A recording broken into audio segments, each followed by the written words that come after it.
Gender-based violence and sexual offences have been on the rise, especially during this time when we have had the COVID-19 pandemic. And sadly, most of these cases have gone unreported. But take a look at some of the statistics from Africa. UN Women and its partners recently jointly published a police paper revealing a rise in gender-based violence in Africa since the outbreak of COVID-19. For instance, the East African Community Partner States have reported a sharp increase in the number of gender-based violence cases. Ministries responsible for gender across the region have reported a 48% increase in the gender-based violence cases reported to the police or through the GBV toll-free. Like in Kenya, sexual offences such as rape and defilement have constituted more than 35% of all reported cases. Also in Uganda, at least 4,300 teenage pregnancies were registered in the first 4 months of the COVID-19 lockdown by the Ministry of Gender, Labour and Social Development. UN Women in Tanzania is also supporting the country's government in violence against women and children screening and reported cases of COVID-19. Documented gender data also still remains a key challenge towards the rollout of comprehensive and systematic gender-based violence and COVID-19 response. However, it is said that for every 3 months the lockdown continues, an additional 15 million cases of gender-based violence are expected. We caught up with human rights activist and gender-based violence advocate Florence Machio, who is currently working at the Population Action International as the regional and technical advisor. Well, we are now joined by Florence Machio. Like I mentioned, she is the Regional Technical Advisor of Population Action International. Florence, it's so good to see you after some time. Good to see you. Tell us exactly what you're doing with yourself now. Well, I'm still in the human rights space, women's rights space. I think that is part of my DNA. But at Population Action International, I am an advisor in 5 African countries: Kenya, Uganda, Zambia, Nigeria, Ghana, and also India. And my previous work, of course, I've worked in the 3 East African countries, Senegal, Gambia, Sierra Leone, Mauritania. So I'm very well versed with our continent in terms of gender. So that's my passion, and that's what I'm still doing, even as I'm working at Population Action International. Florence, you're very passionate, like you've mentioned. Many times when I've spoken to you, you're passionate about women, passionate about human rights, and just advocacy on anything that has to do with, gender equality. Yes. We look at now, going with what is happening right now, COVID-19, there's been statistics of a rise in gender-based violence. And this has been tied to people staying at home, especially during COVID. Yes. Tell us exactly the status right now, especially in the East African region, as far as gender-based violence is concerned. So the unfortunate thing is that when we had the COVID-19, we still have it, COVID-19 pandemic, there was another pandemic that we never paid attention to as African states. As the world was progressing, we saw countries like France, we saw countries like Australia putting in place mechanisms to actually support survivors of sexual and gender-based violence. But even as we were learning about the pandemic, we were not learning about this other pandemic and what we need to do. So when COVID came and we recognized that COVID is here, at least Kenya and Uganda initially, we saw cases rising. In Kenya, for example, the one who sent an alarm is the Office of the Public Prosecution, who noted that they have seen a rising increase of violation, especially against children. The 1195 number that sits at the Ministry of Gender, State Department for Gender Affairs, also noted a very high increase in sexual violations and also physical violence in homes.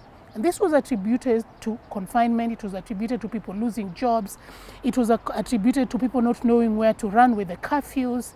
Remember, for Kenya, there was a curfew that starts at 7 p.m. What that meant, if you're violated at 8 p.m., where do you go? And you're not essential service, because essential service was moving. So the perpetrator will beat you up the whole night or violate you the whole night, and nobody will come in to your rescue, because nobody wanted to go to anybody's home because you don't know whether they have COVID. The other thing was safe houses that are usually run by NGOs, civil society organizations, were closed because they had to follow some COVID protocol and they were not part of essential services. So you see, where women used to run or where survivors used to run was also closed.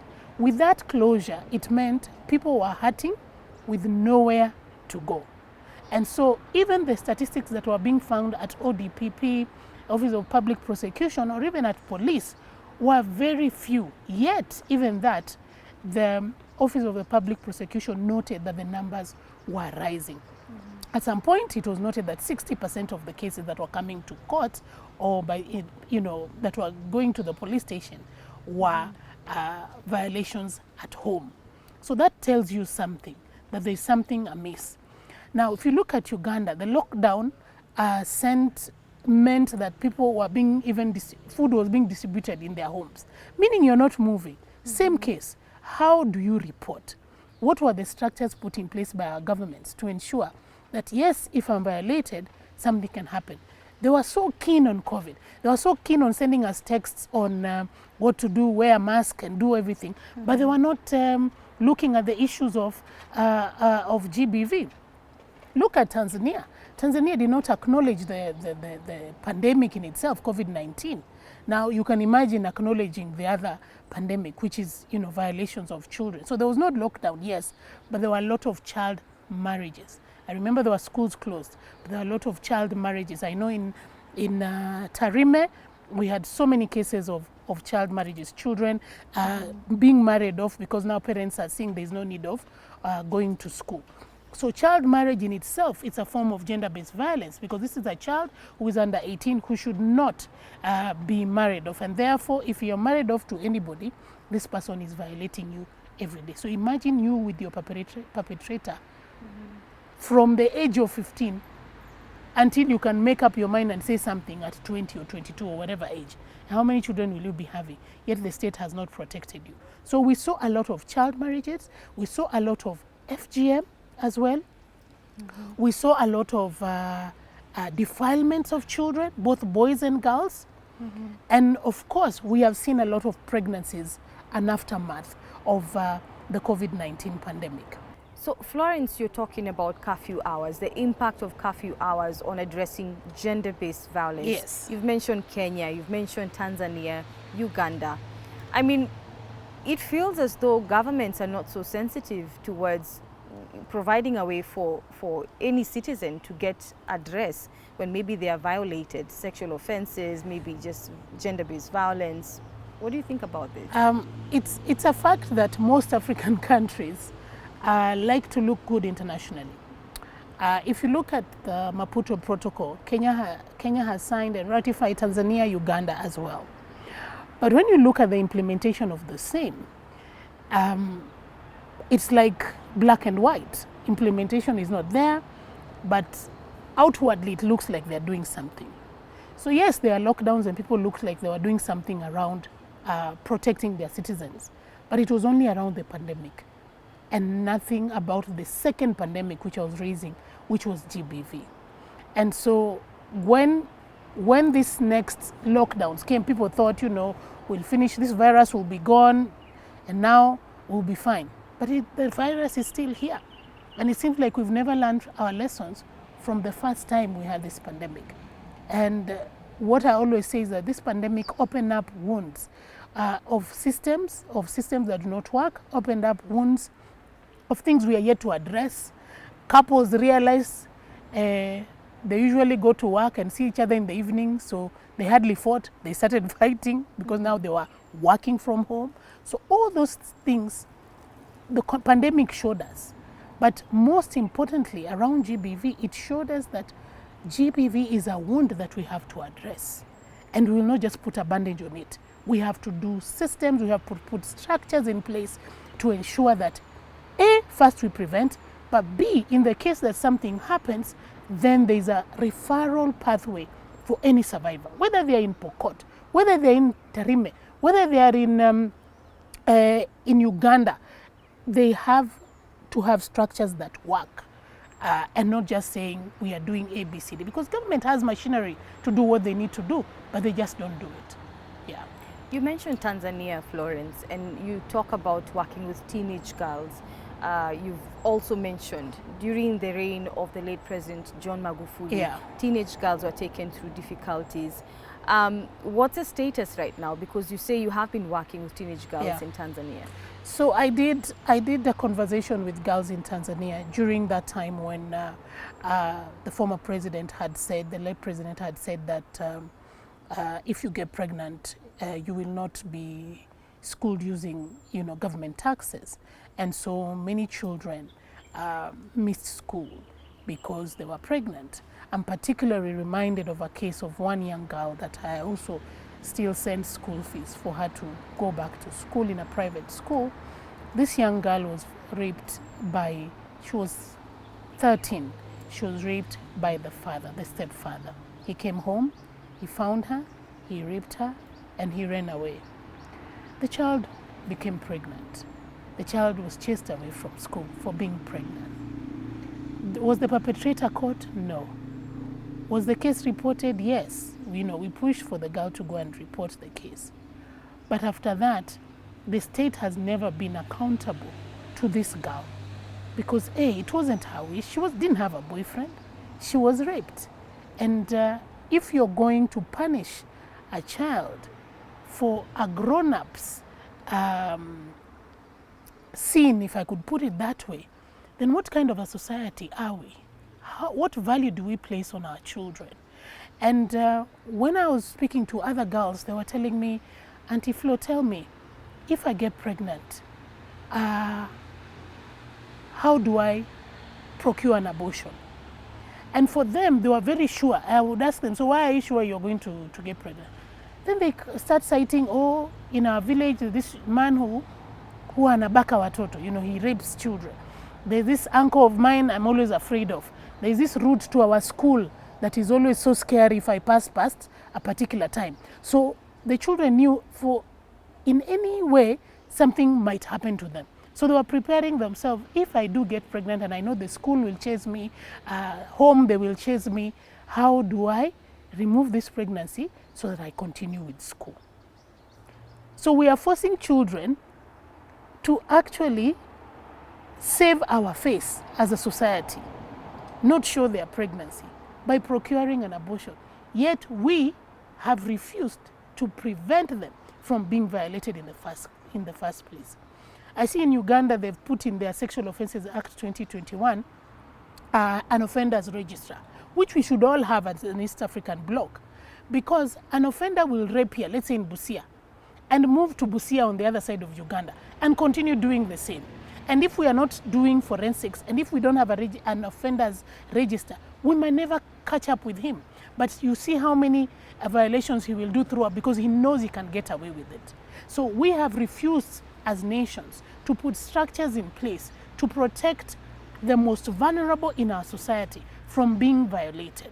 And yet we stand here and say we are a state that can be counted on. Yet we stand and say our children have a future. They don't have a future if our perpetrators are running rogue all over the place. Yeah. Florence, let's look at East Africa from a general perspective. Yes. You've mentioned Uganda, Tanzania. You've mentioned also Kenya. Yeah. But especially during COVID-19, what have been the common offenses against, let's talk about adults for now and children? We've had a lot of domestic violence in homes. We've had a lot of depression and mental illness as a result of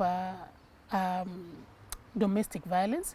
We've had people confined in homes because, I can't move and run away to my parents because there's a lockdown. And at some point, vehicles were not moving from inside each county or even each country. There's a time we closed borders. So people were not able to move. I remember there was a case of a young girl who was Ugandan who was living in Kenya, in Githurai, and she was being beaten by her husband. And she wanted to just go home, yet she couldn't move because we had a lockdown. So what the lockdown did, it made a bad situation worse. We already had GBV, But it was now worse because some of the essential, what I call essential, government might not call it essential, services were closed. Safe houses were closed. People were fearing to go to hospital. You and I, even you remember when you were sick or you were feeling sick, it was very difficult for you to go to hospital if it was not COVID. You would rather do home remedies than go to hospital because also you are worried you could get infected or you could get, people were just afraid. It was a period of people fearing. So even going to hospital was difficult. In the rural areas where we depend on community health workers to support us to seek healthcare services, they could not move because they are not essential services. We lost a lot of mothers giving birth because they couldn't move during curfew hours. And so all these things affected children. We had a lot of defilement of boys. At home, there was a case I was called of 2 boys. This perpetrator violated, the children were staying with the grandmother. And the schools were closed. This perpetrator violated 1 boy. While the grandmother has gone to report and to take the child to medical facility, this perpetrator, because he was not arrested, comes and violates this other boy. So 2 children from the same family violated by that same perpetrator because the system didn't act quick enough. And also because I just blame that structures are not in place for protecting children. Now I'll keep on talking about children because they're the most vulnerable. You and I, if something happens, you will call a friend and they will escort you to the police station. Even if you're afraid, they will escort you to the healthcare facility. But what will a child do if it's the father who has defiled them? What will a child do if it's the uncle? And the way we live in our rural homes where Uncle so-and-so's house is there, Uncle so-and-so's house is there, if your child is violated by that uncle, then what will happen? Will you finish it at home, which was the case that was happening? In fact, there was a story that all courts are closed, therefore, even if you go to court, nothing will happen, even if you report to the police. So many people are not reporting. I know the 1195 number people used to call, and yes, they received a number of calls, the Kenyan one, the Kenya 1195, the emergency number. But how do people reach somebody who is in court? Yes, you will report on phone. But how do we ensure that this person who has reported on phone has moved from that place, has gone to the hospital, has gone to the police? But even if they manage to do all that, how do you return them back to the home where they've been violated? If I've been abused by my husband, yes, I've been treated, yes, I have an OB number, where else do I go if there's a lockdown? I'll go back to the same person. And imagine the energy they'll get to beat me up again because they think you thought you'll go far, you still came back. So it was a cycle of abuse that was going on for the homes that are abusive and neighbors not coming out and speaking out. So it was a really big challenge during the COVID. And I think it is even now, yeah. When you look at the role of the community, you've mentioned a woman is beaten, neighbors can hear she's being beaten, and no one is doing anything. Yeah. What can you say about this and the role of the community towards helping address gender-based violence? I think this is one of the key piece of the puzzle in trying, even as government is supposed to do what it's supposed to do, the community needs to play a role in ensuring A, we say no to violence, any form of violations, and B, we speak up when things happen. I'm very proud of one county that I worked closely with during the pandemic, Makueni County, that actually embraced and ran with the fact that A, we recognize that violations could be happening at home. We recognize that a woman could go to the police station and report. But we also recognize that the police station is not a place for her to stay because she'll just be put in cell. Yet she's not a criminal. Where can she go while she's still being counseled? Because you need counseling when you've been violated. So where can she stay while she's still getting counseling and putting her life together?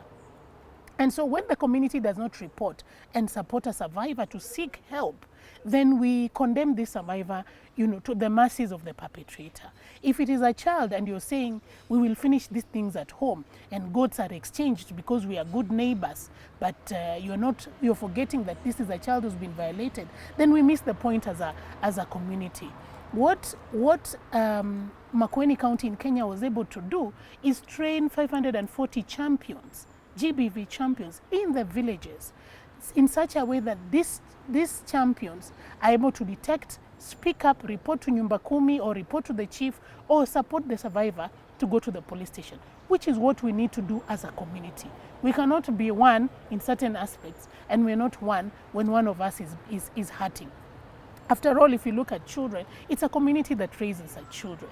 It's a village that raises a child, not a family. So it's one of those things that is one piece of the puzzle that needs a lot of advocacy for people to realize that when you speak up, you're not losing out. When you speak out, you're helping your sister, you're helping a brother.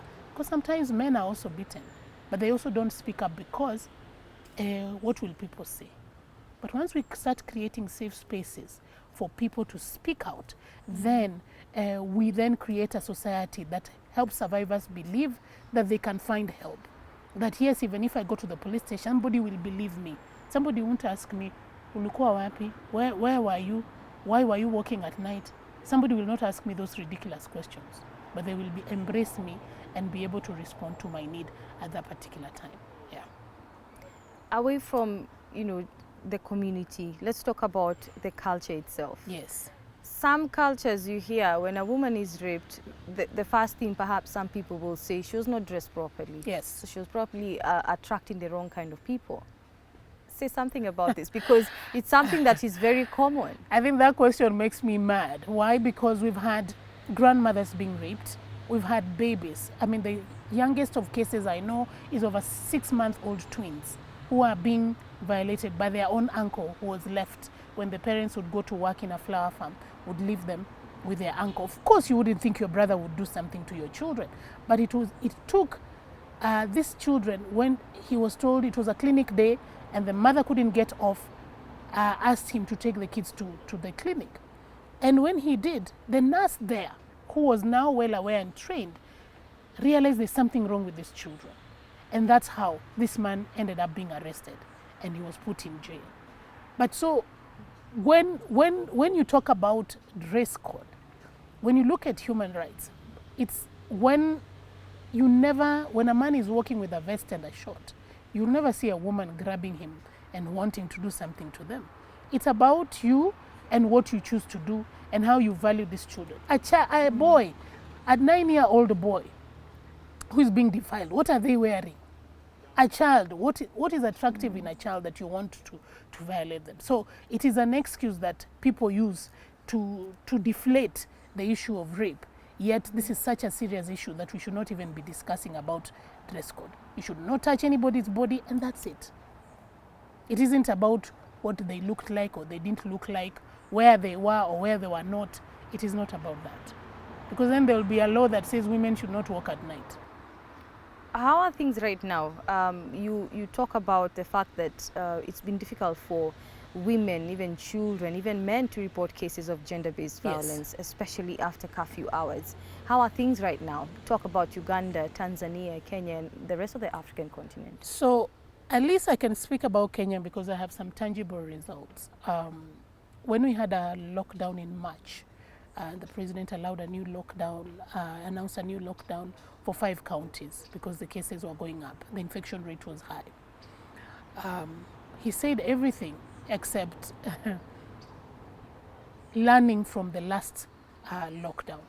And one of the letters I did and I sent to the local newspaper was, how about safe houses? They're essential services. How about community health workers? They're essential services. And I was happy because after a few weeks, we saw a note from the Ministry of Interior stating that safe houses and child protection are part of essential services. And this is something that needs to run across the East African countries, that these people are essential services. So it doesn't matter what time of day or night they are moving. Usually they are moving to support a survivor, get help. Remember, if you don't get help within 72 hours, of being violated, then the chances of you getting HIV, the chances of you getting an STI, the chances of you getting pregnant out of rape are quite high. Yes. Let's talk about, by the way, just the relationship. You're talking about COVID-19, the fact that gender-based violence has been on the rise, yes, not just in Kenya, Tanzania, Uganda, and other African countries. how does the rate of HIV look like in terms of statistics now that rape cases have been on the rise, and also teenage pregnancies like we talked about? I think we will not know until we have the next maybe demographic health and survey for the 3 countries, or even we do a deliberate effort to seek data in that respect. One of the biggest challenges the 3 East African countries, and I think all Africa has, is the issue of genderized data, and data that speaks around specifics. Like if we're talking about GBV, how many are men, how many are boys, how many are girls? Because when you look at the DHS, it captures women aged between 15 and 49. So in there misses the gap of men, in there misses the gap of boys. And so we need to have a deliberate effort as states in East African, in the East Africa region, to actually collect data that informs the decisions we make. Because without data, it's very difficult to say we'll put resources or this is an urgent matter. I remember last year in 2020, there was a whole conversation. I remember I was privy to some conversations. I managed to join Ministry of Gender, is it Ministry of Health in Tanzania meetings that encompasses gender. I think then the Ministry of Health was also had a department on gender. And we were discussing these things. And people were asking now, where is the data? How do we get the data? So if the state is asking where is the data, there's a big problem. And so we haven't been able to, as a state or states, made a deliberate effort to really use a toothpick, combing on the numbers, so that they inform us on what to do. I also remember that when we wrote a letter to government, to the president, to say, could you please find out, you have the machinery to find out who is making our children pregnant. Tanzania has the machinery to find out who is making girls pregnant. Uganda the same. They have the machinery to find out that. But do we do that? We don't. Kenya at least did one survey to find out who is making children pregnant. Because we had a lot of pregnancies post COVID-19 first lockdown. And so many girls missed school when schools were reopened in January, simply because we didn't prevent them from we didn't protect them enough. Mm-hmm. The 3 East African countries have signed the African Charter on the Rights and Welfare of the Child. And one of the articles talks about what are governments putting in place as mechanisms of protection, not waiting until things happen. What are you putting in place for protection of your children? That includes children who can't speak, those who can't hear, those ones who are disabled, children who are going to school, because those ones, it's easy for people to just violate them, left, right, and center, because A, they can't speak. The ones who are the most vulnerable. Any society that does not take care of the most vulnerable then fails. Because once you put systems in place for the most vulnerable, you take care of the adults. When a law looks at the most vulnerable, it takes care of the adults. How is Africa faring as far as putting in laws and regulations that protect the vulnerable? So at the moment, I mean, Uganda has had a controversial Sexual Offences Act passed this year. Kenya already has a Sexual Offences Act. It's going under review at the moment to include the issues of, we were talking the Romeo and Juliet cases, where it is a 17-year-old and a 16-year-old having a relation or things like that. But then it brought to the forefront on the issues of sex education. We are a society that has refused to embrace sex education. Yet at home we also don't speak about sex, and so children are easily violated because they are not informed. They are easily manipulated because they are not informed. So that's also a story for another day in terms of sex education. But in Tanzania we have conflicting laws of the age of marriage and the age of first sex. So Tanzania now needs to harmonize the laws so that it gets to a place where it's the laws, the Maputo Protocol and the Children's Act are in tandem with the other laws in the country. They need to harmonize the laws so that, because with one law, you say a child is at this age, with another law, you say this child can be married. So it makes a lot of, it gives leeway to perpetrators to go ahead and violate children, even using child marriage. Yeah, so while some countries have tried to put in laws, and I always say, I don't think also that laws are an end in itself.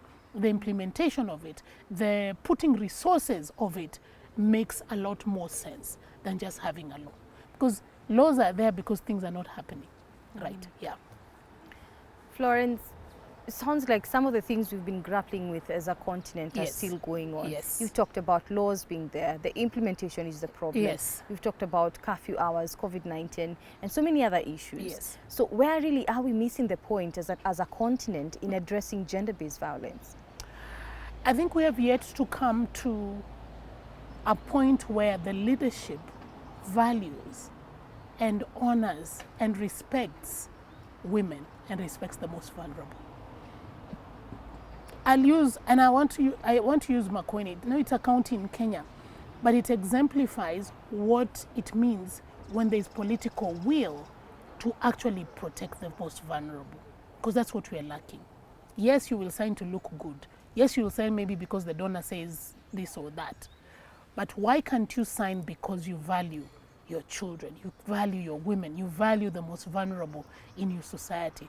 Why would you say something like, oh, if you get pregnant with whichever method you get pregnant, whether you're raped or you're defiled or whatever it is, I don't want you in school? Why would you do that? Because we saw that in Sierra Leone during the Ebola outbreak, when girls were told if you got pregnant, you can't come to school. Yet there was a pandemic, there was an outbreak of a major disease, and these children were violated. And you're not going after the perpetrators, but you're going at the weak ones. So unless we have political, it goes back to leadership. I think that's where we are failing. It goes back to leadership. When we have good leadership, you find certain things being done without you pushing for it. We reduce the work we do as civil society when the state does what it needs to do. Yes. And in your capacity, you were previously working with Equality Now, Yes. basically dealing with gender-based violence Yes. and many other issues on gender. Yeah. What are you doing in your capacity right now with the other institutions you're working with towards really bringing to the fore the issues of gender-based violence and addressing them in a way that is a little bit progressive and hopeful for those who are victims? I am pushing for universal healthcare, which is what now most governments are embracing within the region, to have GBV as a component of universal healthcare. But also the issue of access to contraceptives has also been one of the biggest things, and the issue of sex education in school. Because when we don't get sex education, when children don't know even their body parts, when children don't know that these body parts, certain body parts are private, when children don't know that it is my right, somebody cannot touch me in a certain way, whether they are my dad or they are my uncle or they are my mother, they should not touch me a certain way, then we create a society where we have made everybody vulnerable, that when something happens, it becomes like, you know how you put ink in water? The water cannot be drunk anymore. So the reason I'm saying this, the reason I'm pushing for these certain things to happen is because you find, for example, in Kenya, we have the gender violence recovery centers in certain hospitals. Why can't we have in all hospitals? Why can't they be in all hospitals? Why can't it be part of universal health coverage? Maybe when the government starts feeling the pinch of treating a survivor, including counselling, because it's not a one-off. It's not the physical that you will treat. You'll have to treat the mental well-being of this person for years to come, until then maybe they'll put in mechanisms in place.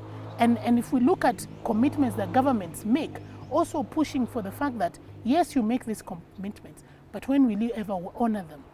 When will you ever put your money where your mouth is? We have money to buy, most African countries have money to arm their, their police, to arm their army, even when we are not at war. But you don't have money to put in place to protect your people. What's that?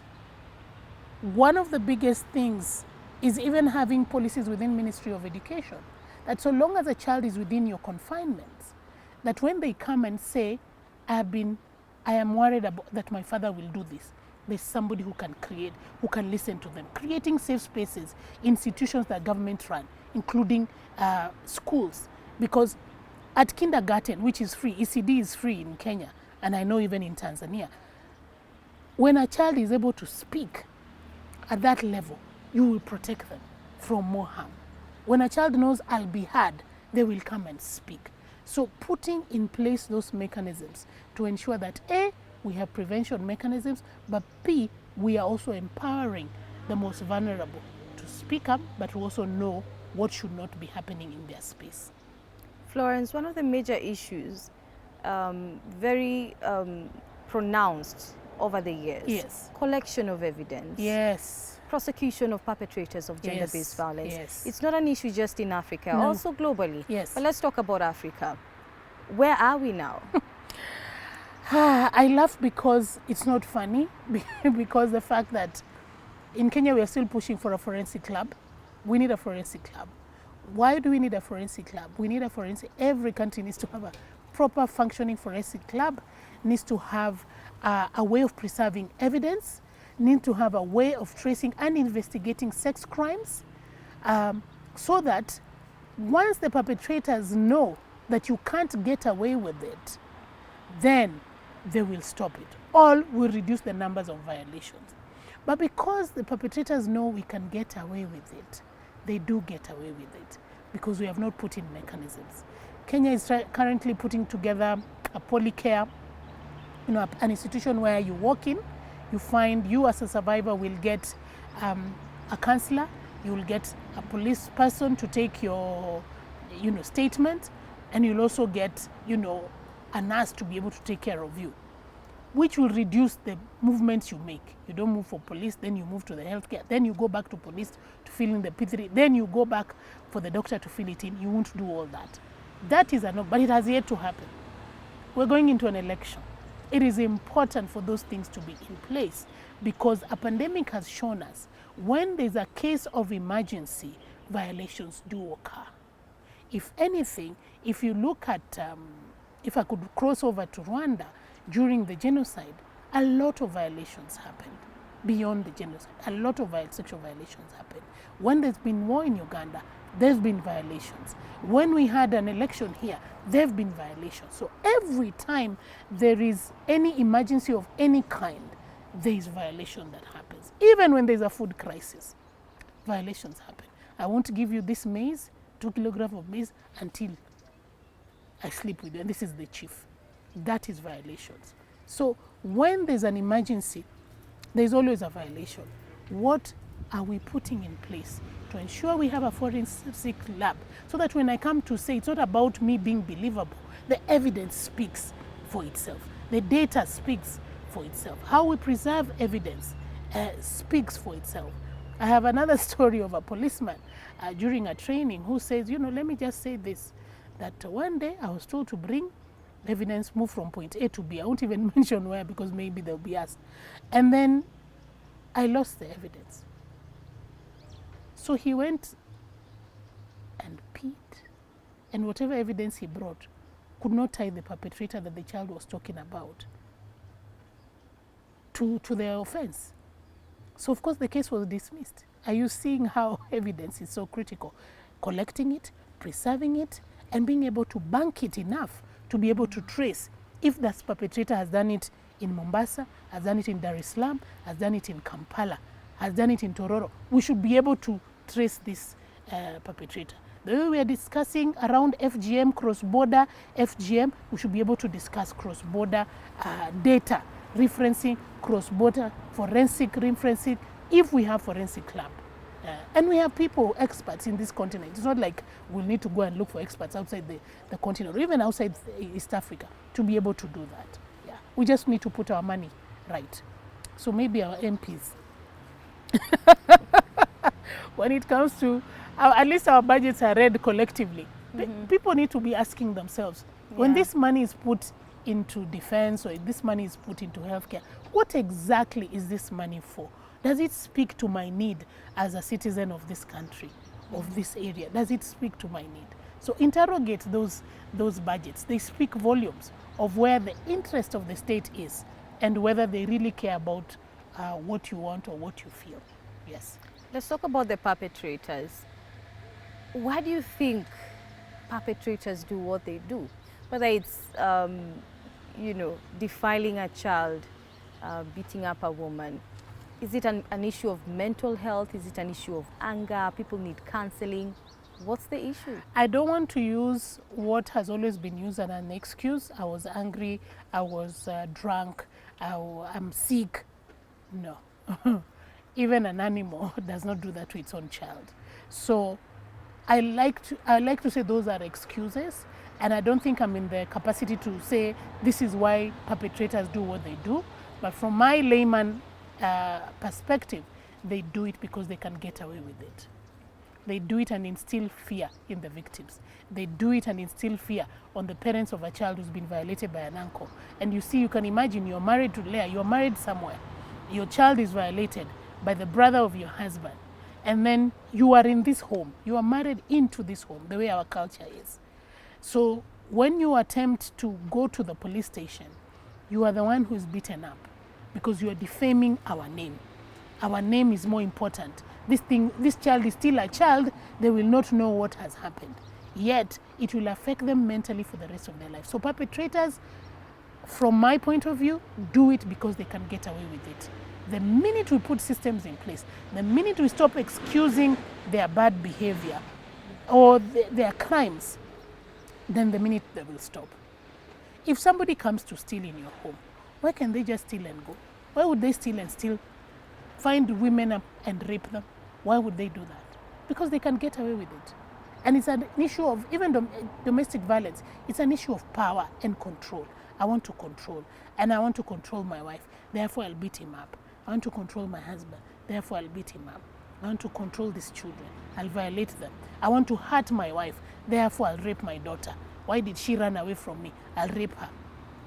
So it is an issue of control, dominance, and power, and lack of respect for women. The minute we have respect for women and even the girl child, that's why we marry her off at 12 and we feel nothing about it and receive the cows and celebrate because we don't value her. We need to value her. Then the perpetrator will see that I can't touch this. Yes. Florence, gender-based violence is only not meted on women, yes, or girls, yes, but it's also on something boys that boys and men also experience, suffer. yes. What's your experience like in terms of interacting with victims who are men and boys? So we had a conversation in Makweni. We have safe spaces under a tree actually. Separate the boys, you separate the girls, and the boys will tell you. I had this boy say, you know, since my father died, my mother wants me to sleep with her. What do I do? So when this child is vulnerable like that and they are speaking up, they only spoke up because there was a safe environment for them to speak. We need to create more safe spaces for people to speak of whichever gender, so that then we are able to address the need. We're able to put in services that speak to the needs of men and speak to the needs of women and see where are they most vulnerable and how can we protect them. Yes. Finally, Florence, as a continent, we've talked about wars and a crisis like the pandemic. Yes. And these are the like you say, the moments where gender-based violence is usually on the rise. Yes. And it's nothing new anyway. No. So what would you say we need to do as a continent towards effectively addressing gender-based violence? First of all, if we haven't put in laws, put in laws. And then if we've put in laws, I think the Maputo Protocol is one of the most progressive instruments around women's rights that this continent has. Better than any in the world, better than CEDAW. So we have a good instrument. That means we have good minds who thought this thing through. Now, if only we can put it into working. And how do we put it? Put our resources to where it matters most. We are always investing in the brick and mortar. We have to create more roads, more superhighways. But we are forgetting the social capital that is our people that we have to ensure that we take care of. We need to ensure we have forensic labs. They will not help us only just on sexual offenses, crimes, but it also help us on other crimes as well. And reduce, and actually so that we don't get people who are wrongly accused in prison. We get the right person. When somebody is in prison, we know this is the right person because the facts and the forensics speak for itself. And then we also need to put budgets in place. We also have to train our people, police to be humane. We have to ensure that we have put a humane face in ensuring that the most vulnerable are taken care of when they are victims. We also need to ensure we invest in mental wellness because of our people, especially the police, especially the people who give services, that yes, they do all these services, but they need also mental wellness. If we don't invest in there, then we are also lacking.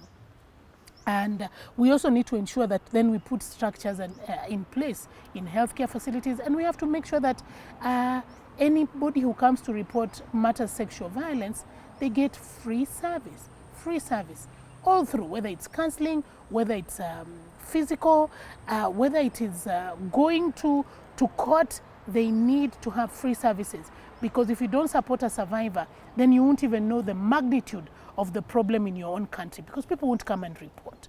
And the reason we are all grappling, not getting proper statistics, is simply because people are afraid to report.